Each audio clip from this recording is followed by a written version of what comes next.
Welcome back. The details. President Abdel Fattah al-Sisi received on Sunday the head of Iraq's Hikma National Movement, Ammar al-Hakim. The meeting was attended by Foreign Minister Sameh Shukri, the intelligence agency chief, Major General Abbas Kamel, and Iraq's ambassador to Cairo, Ahmed al-Dulaimi.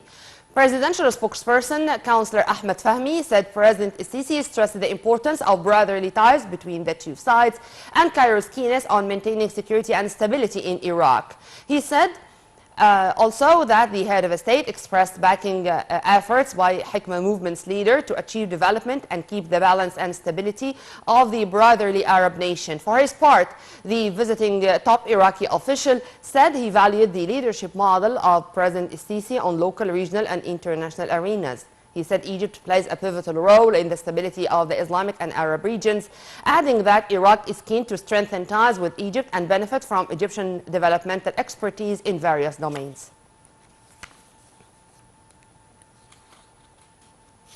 President Abdel Fattah al-Sisi met members of Bibliotheca Alexandrina Board of Trustees on Sunday. The board includes high-profile international figures and Egyptian intellectuals, including Dr. Magdi Yaoub, former chief of the Organization of Islamic Kemal al-Din Oghlo, and UN Under-Secretary Miguel Moratinos, among others. Presidential spokesperson Councillor Fahmy said Bibliotheca Alexandrina's head, Dr. Ahmed Zaid, expressed appreciation for what he termed as the limitless backing of President al-Sisi to the Bibliotheca, which he said stems from the belief in its role to spread knowledge, culture and science. He added, such influence is not limited to the local stage, but to all Arab, African, Mediterranean and international stages, reviewing efforts by the Bibliotheca in this regard. He said future plans aim to deepen its role. Councillor Fahmy also said that attendees of the meeting, for their part, reviewed their ideas and visions and stressed that Bibliotheca reflects Egypt's role as historical enlightenment center. And in the frame of following up on military activities, Minister of Defense and Military Production, the General Command of the Armed Forces, Lieutenant General Mohammed Zaki, as well as Major General Osama Askar, the Army Chief of Staff, met with military leaders at Field Marshal Hussein Tantawi's military base. The meeting reviewed the working mechanism within the military and means of developing them. Addressing the attendees, Lieutenant General Zaki conveyed President al-Sisi's appreciation to efforts exerted by the military to implement all tasks, stressing the importance of military staying in full contact preparedness. He said continued training and high morale are of the utmost importance, adding that the army is always developing methods to address national security needs at all levels. He said the state is exerting comprehensive efforts for the development and well-being of the Egyptian citizens.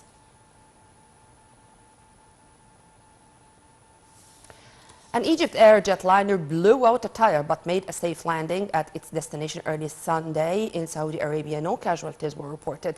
Flight MS-643 took off from Cairo International Airport early Sunday, and one of its tires burst during landing at King Abdulaziz International Airport in the Saudi coastal city of Jeddah. Egypt Air said in a statement that the Boeing 738 made a safe landing on the runway, and all passengers have disembarked the airplane with no injuries reported.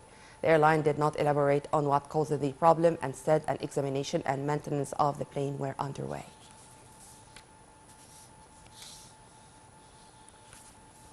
Upon presidential directives, the National Dialogue's Education and Scientific Research Committee will hold a special session on Wednesday. The session will discuss a draft law to establish higher education for education and training, which was referred to the Dialogue's Board of Trustees. The draft law was sent from the Cabinet. The Education Committee is one of the National Dialogue's committees in the social aspect. Next week, the National Dialogue's regular sessions will resume for a third round, with political, economic and social issues discussed on Sunday, Tuesday and Thursday, respectively.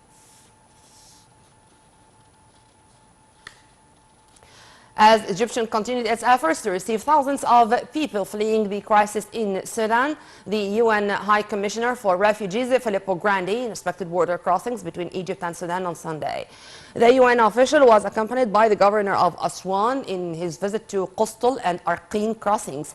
The governor asserted that the Egyptian state bodies, including the ministries of health, social solidarity and transportation, are drumming up all their capabilities to offer all sorts of help to the displaced people fleeing Sudan, with the support by civil society organizations, including the Egyptian Red Crescent. Grandi, who is on a 3-day official visit to Egypt to oversee UN agencies' response to the humanitarian crisis in Sudan, praised Egypt's keen interest to meet the needs of the increasing numbers of displaced people, saying Egypt welcomed 160,000 people arriving from Sudan, including 153,000 Sudanese, and the remaining are from other nationalities.